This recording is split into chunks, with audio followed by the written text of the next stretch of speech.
میں نے بڑے کلندر دیکھے ہیں. اس دن مجھے بھی ایک بندہ ایک کلندر کے پاس لے گیا. بھائی مجھے تو شوق ہے بزرگوں کی زیارت کا, کیونکہ یہی تو لوگ ہیں جو آپ کو کہاں سے کہاں لے جائیں گے. یہ لکھا ہے کہ حضرت امام وقت مجتہد شخصیت حضرت امام احمد بن حنبل رحمۃ اللہ تعالی آپ روز حضرت بشر حافی کے پاس جایا کرتے تھے. تو حاسدین نے اعتراض کیا, جناب آپ اپنے وقت کے امام, آپ یہ بابے کے پاس کیا کرنے جاتے ہیں؟ آپ نے فرمایا بابے کے پاس اس لیے جاتا ہوں, مجھے شریعت بڑی آتی ہے, لیکن شریعت جن کی ہے یہ ان کو بڑے جاننے والے ہیں. اس لیے حضرت جی دعا کیا کرو اور بابوں کے متلاشی رہا کرو. انہوں نے مجھے بھی ایک بندہ لے گیا حضرت جی, میں نے آپ کو ہم تو بزرگوں کے پیروں کی خاک ہیں. تو جناب چلے گئے جناب. وہاں گیا, بزرگ کیا تھا جناب, ایسے لگ رہا ہے وہ 4-5 بندے اکٹھے کر کے کی بٹھایا ہے کسی نے. وہ زور کا وقت, سردی ہے نا, آپ کو پتہ ہے تنگ ہوتا ہے وقت بڑا. میں نے کہا چلو ابھی پڑھتے ہیں اٹھا ہی کوئی نہیں. والفتنہ تو اشد من القتل, میں بہانے سے اٹھا, جا کے زور پڑی, بس میں سلام ہی پھیری تو ساتھ ہی عصر کی بھی اذان ہو گئی. میں نے عصر پڑھی, آئے جناب, بڑا پرتکلف سا کھانا, بٹیرے خرگوش سارا کچھ ہی کھایا.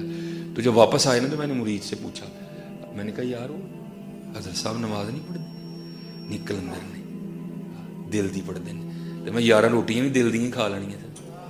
بھائی آپ بھی تو دیکھا کرو نا یار, جھوٹ بول رہا ہے یار وہ. بھائی دیوانے کو پھر روٹیوں کی کاہے کی ہوش حضرت, اس کو بٹیر کے گوشت سے کیا لگے حضرت. وہ اس کا تو ایک ہی نعرہ ہوتا ہے, نہ علمہ وچ نہ پا سانو کوئی یار دی گل سنا سانو. اس کو بٹیرے سے کیا لگے حضرت, اس کو تیتر بٹیر سے کیا لگے حضرت. بڑھیاں کلندر صاحب دیاں 4 تے جانے کلندر صاحب دے 18 تے نماز واری کلندر نہیں سی حضرت. آپ بھی بھائی آپ تھوڑا فیصلہ کرو نا. یہ نہیں, کلندر عام اصطلاح میں وہ جو صرف اپنے محبوب کا محبوب ہے بس, باقی نہیں. اسے وہ اب فارسی ہے لیکن سب کچھ سمجھ آئے گی. حضرت ابو علی کلندر, بڑی لمبی ربائی ہے, میں صرف اینڈ پڑھنے لگا ہوں. کیا کہتے ہیں, کلندر بو علی ہستم, کلندر بو علی ہستم. کہ میں پڑھوں نا حضرت جی کبھی بو علی کلندر کو, پھر آپ کو پتہ چلے کہ اصلی کلندر کیا ہے اور نقلی کلندر کیا ہے. یہ غوث علی شاہ صاحب بہت بڑے بزرگ ہیں, انڈیا میں حضرت کا مزار ہے, پانی پت میں حضرت کا مزار ہے. بو علی کلندر صاحب کے ساتھ ہی ان کا بھی مزار ہے. تو حضرت نے ساری زندگی سیر و سیاحت کی. اپنی زندگی کے جو 17 سال ہیں انہوں نے آ کر پھر کلندر صاحب کے روزے پہ گزارے ہیں, اور پھر وہیں وصال ہوا, پھر وہیں. اب یہ میں آپ کو بتانے لگا ہوں یہ دوریاں جو ہم نے ڈال دی ہیں. یہ کلندر صاحب خود ہی کہتے ہیں کہ میں حج پہ گیا تو اس وقت حضرت جہازوں کا تو تصور بھی نہیں تھا نا, سارے بحری جہاز پہ سفر کیا کرتے تھے. آپ فرماتے ہیں بمبئی بندرگاہ سے نا نکلے ہم, تو حضرت جی وہ میاں صاحب کہتے ہیں نا, جو کسی دا عاشق ہو یہ اسے دی گل کردا. اس کو دوسری بات آتی کوئی نہیں حضرت, اس کو کہیں اور لے جائے گا, پھر بات محبوب پہ ہی لے جائے گا حضرت. تو جو کسی دا عاشق ہوے اسے دی گل کردا, سو مکر بانے کر کے عمر نہیں ہوتا ہی مردا.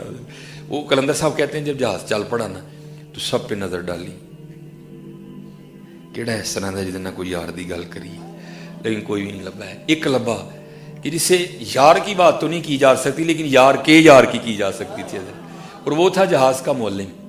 کہتے میں اس کے پاس جا کے بیٹھ گیا. یار میں نے کہا معلم جی ہر سال حاجی لے کے جاندے ہو تو لے کے بھی آندے ہو, وہ جاندے ہیں تو کوئی ولی نہ ہوئے, آندے ہیں سارے ولی ہو کے ہوندے نے, تے دسو ہم کوئی اللہ والا ویکھیا جی.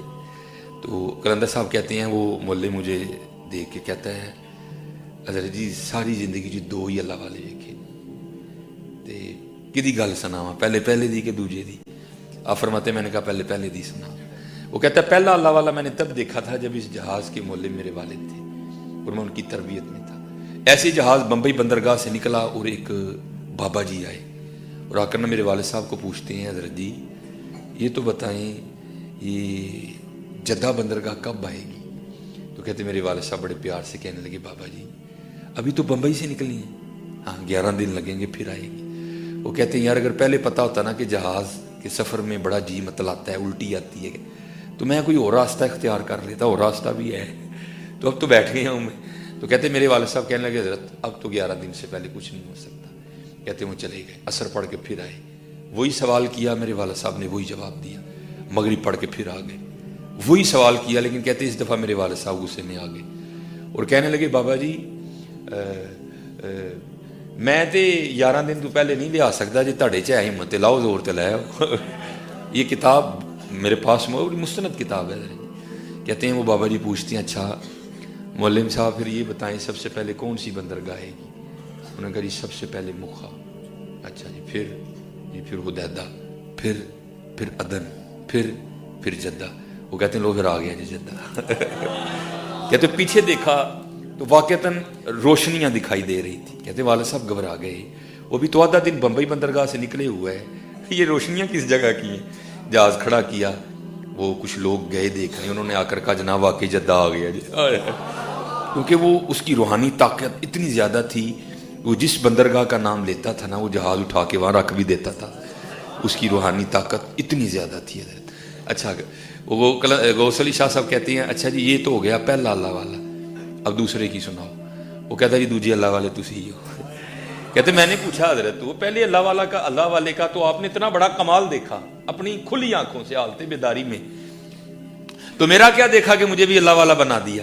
وہ کہتا ہے حضور عمر گزر گئی حاجی لے کے جاتے ہوئے لے کے آتے ہوئے، آج تک کسی نے اللہ والے کا پتہ نہیں پوچھا، اللہ والے کا پتہ بھی اللہ والے پوچھتے ہیں. اصل سے نا اللہ والوں میں دو رنگ ہوتے ہیں حضرت. کچھ وہ ہوتے ہیں جو کیفیات پہ غالب ہوتے ہیں، کچھ وہ ہوتے ہیں جن پہ کیفیات غالب ہوتی ہیں. جو کیفیات پہ غالب ہوتے ہیں وہ ان کے رنگ یہ ہیں حضرت. سونے لباس سونا پگ سونی ہے، لیکن حضرت جی جن پہ کیفیت غالب ہوتی ہے نا ان کا حال کچھ وکر ہی ہوتا ہے حضرت. کیونکہ ان کو تن، اس کا مطلب نہیں جس کا حال سونا ہو وہ ولی نہیں ہوتا، نہیں، یہ حال ہیں اپنے اپنے حضرت. تو کچھ مغلوب الحال ہوتے ہیں. تو جیسے ہمارے غوث پاک فرماتے ہیں نا، یہ جیسے یہ میں نے یہ لانگ کوٹ پہنا ہوا ہے، تو ایسے میرے پاس اللہ کا شکر ہے 2-3 ہے، پھر جو دل کرتا ہے پہن آتا ہوں. تو حضور غوث پاک کہتے ہیں جیسے تم اپنے جبے بدلتے ہو نا، اللہ نے مجھے ایسے حال عطا کیے جو دل کرتا ہے میں طاری کر لیتا ہوں. دل کیا تو جذب طاری کر لیا، دل کیا تو استغراق طاری کر لیا، دل کیا تو شوق طاری کر لیا، دل کیا تو سوز طاری کر لیا. کہتے ہیں جیسے تمہارے پاس جبے لٹکے ہیں نا، عبد القادر پہ اللہ اور اللہ کے رسول کی اتنی مہر ہے، میرے پاس حال لٹکے ہوئے ہیں، جو جی چاہتا ہے میں حال طاری کر لیتا ہوں. لیکن حضرت جی کچھ ہوتے ہیں مغلوب الحال، وہ بیچارے نہیں، وہ جو سرکاری آرڈر آ گیا جہاں آ گیا بس وہ ان کے حال وکرے ہوتے ہیں. وہ کوئی ایسا ہی بابا تھا جو مغلوب الحال تھا، تو وہ تن کا اشترا کوئی نہیں تھا، وہ کپڑے جگہ جگہ سے پھٹ گئے، سر پہ وہ کو پرنا سا لپیٹا تھا وہ بھی پھٹ گیا.